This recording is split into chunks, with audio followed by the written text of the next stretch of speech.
एक दिन में 5 बार 5 मुख्तलिफ लोगों ने मेरे साथ ज़्यादती की, लेकिन जिस बंदे ने सबसे आखिर में मेरे साथ ज़्यादती की उसने मेरे कान में ऐसी बात बताई कि मेरे आंसू खुशी में बदल गए।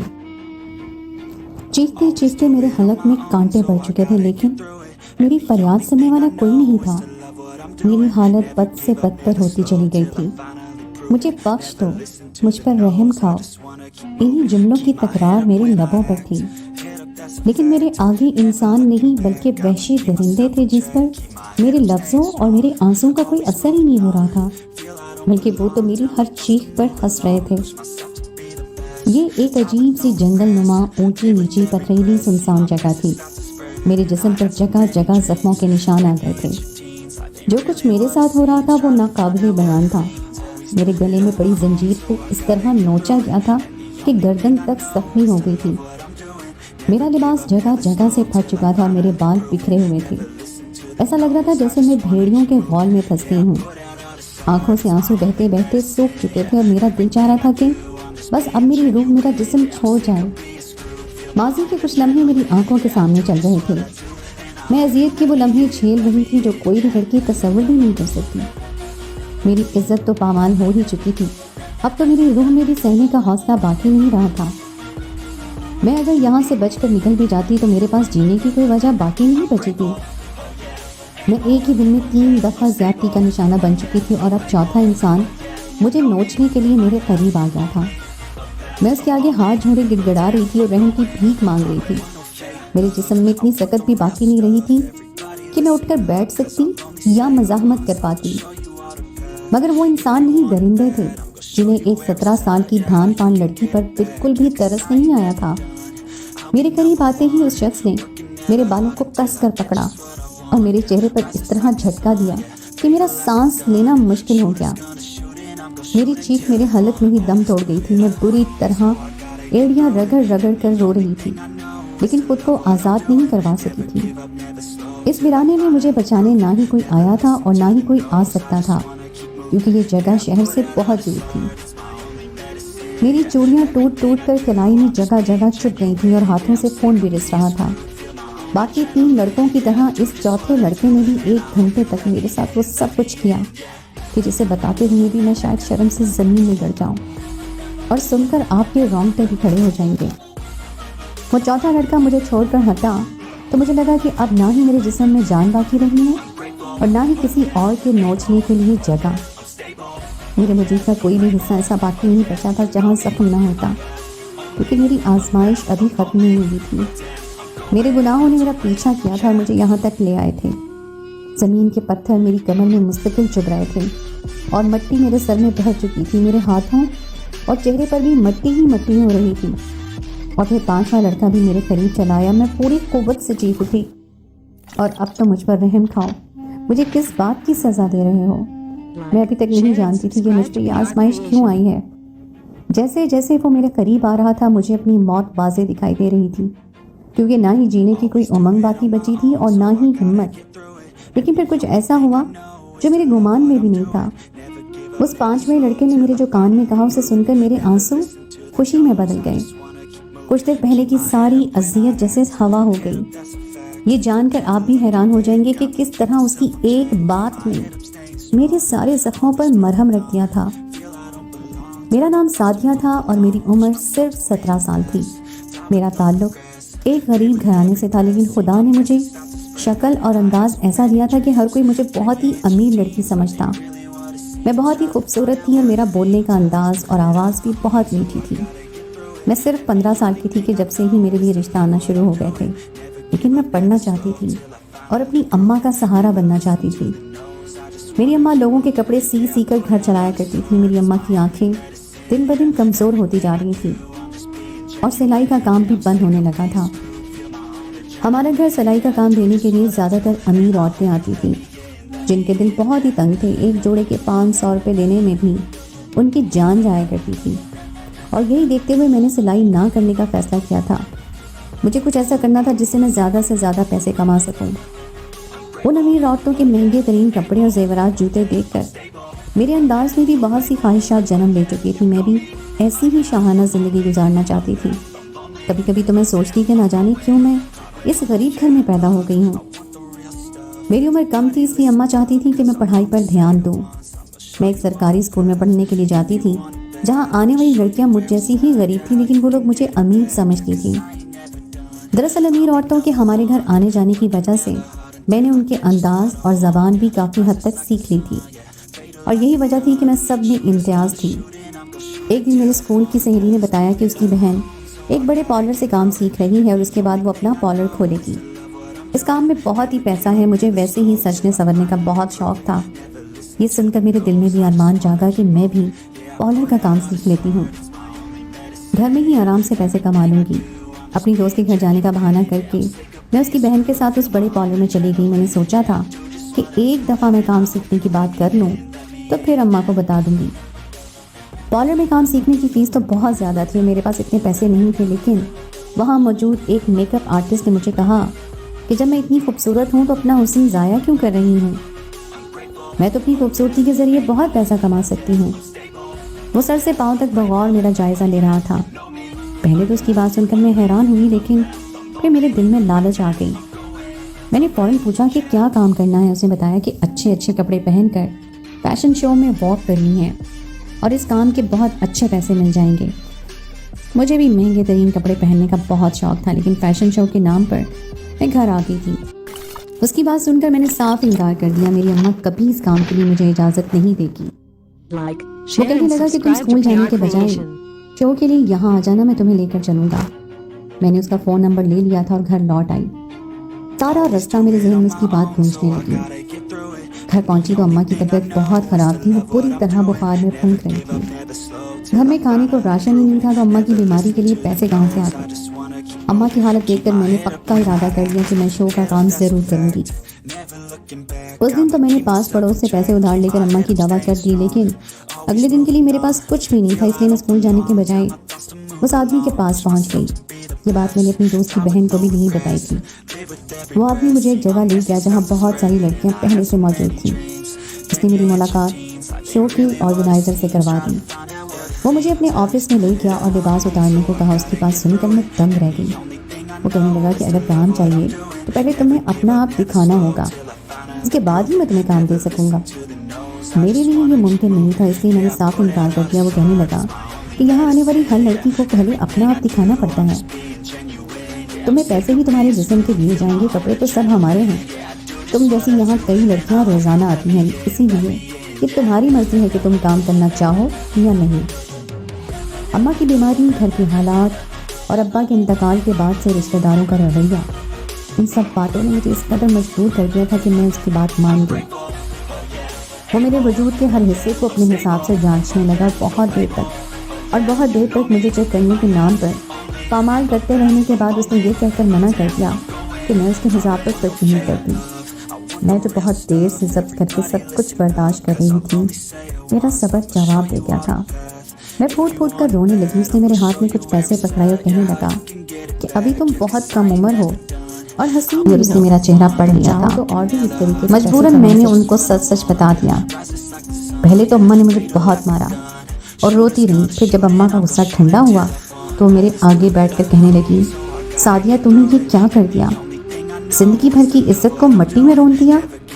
तेरे बाप ने हमेशा हक हलाल कमाया। तेरे बाप के मरने के बाद मैं लोगों के कपड़े सीती रही, लेकिन कभी किसी गलत रास्ते पर कदम नहीं रखा। तेरे अब्बा के इंतकाल के वक्त मैं जवान भी थी और हसीन भी।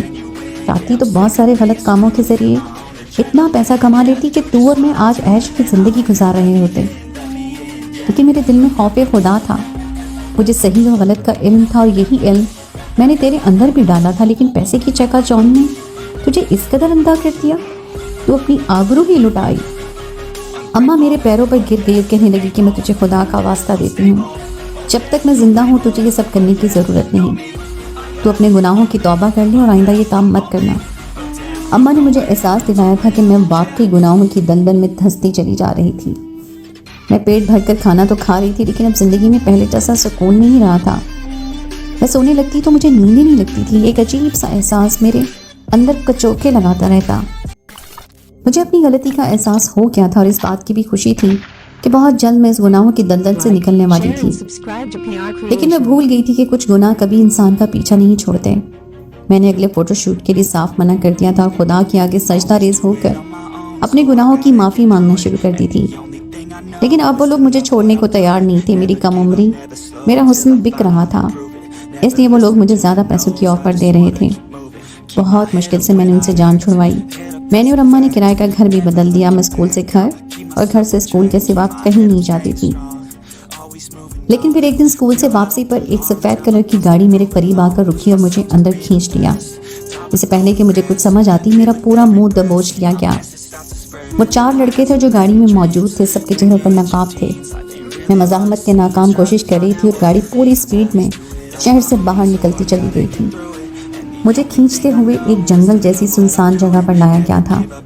میں اب تک سمجھ نہیں پائی تھی کہ یہ سب کیا اور کیوں ہو رہا ہے. چاروں فون پر کسی 5ویں کو آنے کا کہہ رہے تھے. ان کے درمیان اس بات کو لے کر بحث چل رہی تھی. میں موقع کا فائدہ اٹھا کر بھاگنا چاہتی تھی، لیکن وہ لوگ اس قدر غافل بھی نہیں تھے. ان میں سے ایک میرے قریب آیا اور اس نے میرا ایسا حشر کیا کہ میرے لیے سانس لینا بھی دوبھر ہو گیا. میں رو رہی تھی اور اسے التجا کر رہی تھی کہ مجھے چھوڑ دو. میں ایک شریف لڑکی ہوں، میری ماں میرا انتظار کر رہی ہے. میں اپنے گھر جانا چاہتی ہوں. میری اس بات پر وہ کھلکھلا کر ہنسا تھا اور اس کے بعد جو کچھ اس نے کہا تھا وہ سن کر میرے ہوش اڑ گئے. اس نے اپنی شرٹ میں سے ایک میگزین نکال کر میرے منہ پر مارا، جسے دیکھ کر میں شرم سے ڈوب گئی. میری نیم برہنہ سی تصویر میگزین کے پہلے ہی صفحے پر نمایاں تھی. وہ کہہ رہا تھا، بڑی شریف ساتھی ہو، ایسے لباس میں تصویریں کھنچوا کر میگزین کے پہلے پیج پر لگواتی ہو اور خود کو عزت دار کہتی ہو. بیٹا، گناہ انسان کا پیچھا نہیں چھوڑتے، اسی لیے خدا سے سچے دل سے توبہ کیا کرو. میری ماں کے الفاظ میرے کانوں میں گونجنے لگے. وہ بری طرح مجھے نوچ رہا تھا اور اپنی ہوس پوری کر رہا تھا. مجھے وہ وقت یاد آ رہا تھا جب میں نے پیسے کی چمک میں اپنا آپ خود ہی داؤ پر لگا دیا تھا. یہ سوچ کر ہی میری جان نکل رہی تھی کہ اگر یہ میگزین ان لڑکوں کے ہاتھ آ سکتا ہے تو نہ جانے یہ کس کس نے دیکھا ہوگا. مجھے تو یہ بتایا گیا تھا کہ یہ تصویریں کبھی یہاں نہیں چھپیں گی، تو پھر یہ کیسے ان کے ہاتھ آیا تھا اور کس طرح یہ لوگ مجھ تک پہنچ گئے تھے. میرے گناہوں نے مجھے برباد کر دیا تھا اور ایک کے بعد ایک وہ لوگ مجھے نوچتے ہی چلے گئے تھے. شاید یہی میرے گناہوں کی سزا تھی. ان کا 5واں ساتھی بھی آ گیا تھا اور جب وہ میرے قریب آیا تو میں نے موت کی دعا مانگی. وہ میرے پاس آیا لیکن اس نے میرے ساتھ کوئی زیادتی نہیں کی، بلکہ اپنے کوٹ اتار کر میرے وجود پر ڈال دیا. اس کے بعد آہستہ آہستہ اس نے جو کچھ میرے کان کے قریب ہو کر کہا وہ سن کر میرے آنسو خوشی میں بدل گئے. وہ 4 لڑکے جا چکے تھے. میں نے ان کا چہرہ بھی ٹھیک طرح سے نہیں دیکھا تھا. ان کے چہروں پر نقاب تھا، لیکن اس 5ویں لڑکے نے مجھ سے اپنا چہرہ نہیں چھپایا تھا. وہ مجھے سہارا دے کر سڑک تک لایا اور اپنی گاڑی میں بٹھا دیا. میں اسے بہت اچھی طرح پہچانتی تھی. وہ مجھ سے معافی مانگ رہا تھا کہ جو کچھ بھی میرے ساتھ ہوا کہیں نہ کہیں اس میں اس کی بھی غلطی ہے. اس نے بنا سوچے سمجھے ہی مجھے ایک ایسے شکاری کے جال میں پھنسا دیا جہاں سے نکلنا میرے لیے ناممکن ہو گیا تھا. وہ لڑکا کوئی اور نہیں بلکہ وہی میک اپ آرٹسٹ ذیشان تھا جس نے مجھے فیشن شو کے آرگنائزر سے ملوایا تھا. اسے ہرگز بھی اندازہ نہیں تھا کہ فیشن شوز کی آڑ میں اور بھی کس طرح کے گھناؤنے کام ہوتے ہیں. وہ یہی سمجھ رہا تھا کہ سب لڑکیوں کی طرح مجھے بھی بس کچھ دیر ریمپ پر واک کرنی ہوگی اور کچھ پیسے حاصل ہو جائیں گے. لیکن شو کے آرگنائزر کی نیت خراب ہو گئی تھی اور اس نے پہلے تو جانچ کے نام پر مجھے بے حجاب کیا اور پھر اپنے دوسرے گندے کام کے لیے استعمال کرنا شروع کر دیا. میں بھی غربت اور اماں کی بیماری سے مجبور ہو کر اس کی بات مانتی چلی گئی. جس میگزین کے کور پر اس نے میری تصویریں چھپوائی تھیں وہ کسی دوسرے ملک میں نہیں بلکہ ہمارے ہی ملک میں چلتا تھا. امیر اور بگڑے ہوئے لڑکے ایسے میگزین خریدا کرتے تھے. 2-4 لڑکے بھی ایسے ہی امیر اور بگڑے ہوئے تھے جو ذیشان کے دوست تھے. ان چاروں نے ایک دن میگزین ذیشان کو دکھایا جس پر میری تصویر تھی تو ذیشان مجھے پہچان گیا اور اسے بہت دکھ ہوا کہ میں نے کس غلط راستے پہ قدم رکھ دیا ہے. وہ جانتا تھا کہ میں بہت مجبور ہوں، لیکن اسے یہ اندازہ نہیں تھا کہ میری مجبوری مجھے ایسے کھائی میں دھکیل دے گی. اس نے غلطی سے ان 4 لڑکوں کو بتایا کہ وہ مجھے جانتا ہے. اسے نہیں معلوم تھا کہ اس کے دوست اس قدر گر جائیں گے کہ میرا پتہ ڈھونڈ نکالیں گے اور مجھے اغوا کر کے اپنی ہوس کا نشانہ بنائیں گے. مجھے اغوا کرنے کے بعد ان 4 لڑکوں نے ذیشان کو فون کر کے بلایا تھا کہ وہ بھی آ کر اپنا حصہ وصول کرے. ذیشان نے ان 4 کو سختی سے منع کر دیا تھا کہ کوئی بھی مجھے ہاتھ نہ لگائے، کیونکہ اسے معلوم تھا کہ میں ایک شریف لڑکی ہوں جو مجبوراً اس گندگی میں اتر گئی ہوں. میں بے حجاب ضرور ہوئی تھی لیکن میرے وجود کو پامال نہیں کیا گیا تھا اور وہ مجھے اس پامالی سے بچانا چاہتا تھا. اسی لیے اس نے اپنے دوستوں سے جھگڑا بھی کیا، لیکن شیطان ان پر پوری طرح سوار ہو چکا تھا اور ذیشان کے آنے سے پہلے ہی وہ 4 مجھے اپنی ہوس کا نشانہ بنا چکے تھے. ذیشان آیا تو وہ لوگ یہ کہہ کر چلے گئے کہ اب تو جو چاہے اس کے ساتھ کر لو۔ میری حالت دیکھ کر ذیشان کو مجھ پر رحم آ گیا تھا، اور ساتھ ہی اسے اس بات پر افسوس تھا کہ کہیں نہ کہیں اس سب کے پیچھے وہ بھی قصوروار ہے۔ نہ ہی مجھے وہ شو کے آرگنائزر سے ملواتا، اور نہ ہی میں اتنا آگے نکلتی، نہ ہی وہ اپنے دوستوں کو یہ بتاتا کہ وہ مجھے جانتا ہے اور میں اسی شہر میں رہتی ہوں، نہ ہی وہ میرا پتہ ڈھونڈ کر مجھ تک پہنچ پاتے۔ ذیشان نے میرے قریب ہو کر کہا تھا کہ اب تک جو کچھ ہو چکا میں سب کچھ بھول جاؤں، آگے وہ ہمیشہ میرا ساتھ دے گا اور مجھے اس جہنم سے نکال لے گا۔ وہ مجھ سے شادی کی بات کر رہا تھا اور عزت سے اپنے گھر کی 4 دیواری میں تحفظ دینا چاہتا تھا۔ اس کی بات سن کر میں حیران رہ گئی تھی کہ کوئی بھی مرد کسی ایسی عورت کو کیسے قبول کر سکتا ہے جو پوری طرح لٹی ہوئی ہو۔ ذیشان کہنے لگا کہ تمہارے چہرے پر تمہاری شرافت اب بھی نمایاں ہے۔ میں جانتا ہوں کہ حالات کے ستم نے تمہیں غلط فیصلوں پر مجبور کیا ہے، لیکن جب تم اللہ سے اپنے گناہوں کی معافی مانگ چکی ہو اور تمہیں اپنی غلطیوں کا احساس ہے، تو پھر میں کون ہوتا ہوں تمہیں سزا دینے والا؟ مجھے لگتا ہے اگر میں تمہارا ہاتھ تھام لوں گا تو تم دوبارہ گناہوں کی طرف نہیں جاؤ گی، اور اگر آج میں تمہیں بے سہارا چھوڑ دوں گا تو ایک دفعہ پھر یہ دنیا تمہیں اسی دلدل میں دھکیل دے گی۔ اللہ تو اپنے بندوں کے گناہ معاف کر دیتا ہے، لیکن دنیا والے نہ ہی اس کے گناہ بھولتے ہیں اور نہ ہی معاف کرتے ہیں۔ وہ مخلص ہو کر میری طرف ہاتھ بڑھا رہا تھا تو میں کیوں اس کے ہاتھ کو جھٹکتی؟ ذیشان مجھے چھوڑنے میرے گھر تک آیا تھا۔ اس نے میری مس رشتے کی بات بھی کر لی تھی اور اگلے ہی دن میرے ساتھ نکاح بھی کر لیا تھا۔ میں نے اپنے گناہوں سے توبہ کرتے ہوئے پردہ کرنا شروع کر دیا تھا، کیونکہ میں جان گئی تھی کہ عورت کی بھلائی پردے میں ہی ہے۔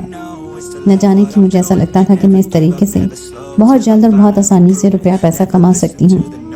میں یہ کیوں بھول گئی تھی کہ خدا نے سب کا رزق طے کر رکھا ہے اور ہم انسان اس سیکھنے والا سے زیادہ نہیں لے سکتے۔ ہمارے اندر کی ہوس ختم نہیں ہوتی اور ہم حرام کاموں اور حرام راستوں کے ذریعے پیسہ کما کر سمجھتے ہیں کہ اب ہمیں زیادہ رزق مل جائے گا۔ جس خدا نے ہمیں ماں کے پیٹ کے اندر رزق پہنچانے کا انتظام کیا ہے، وہ خدا ہمیں دنیا میں رزق کیوں نہیں دے گا؟ لیکن کبھی کبھی ہم انسان پیسے کی چکا چوند میں اس قدر اندھے ہو جاتے ہیں کہ صحیح اور غلط میں فرق بھول جاتے ہیں۔ ہمیں خدا کے احکامات بھی یاد نہیں رہتے کہ خدا نے تو مرد اور عورت دونوں کو ہی حیا کا حکم دیا ہے، اور جب ہمیں احساس ہوتا ہے تب تک بہت دیر ہو چکی ہوتی ہے۔ اسی لیے اگر آپ بھی ایسے ہی کسی گناہ میں مبتلا ہیں تو جلد اپنے گناہ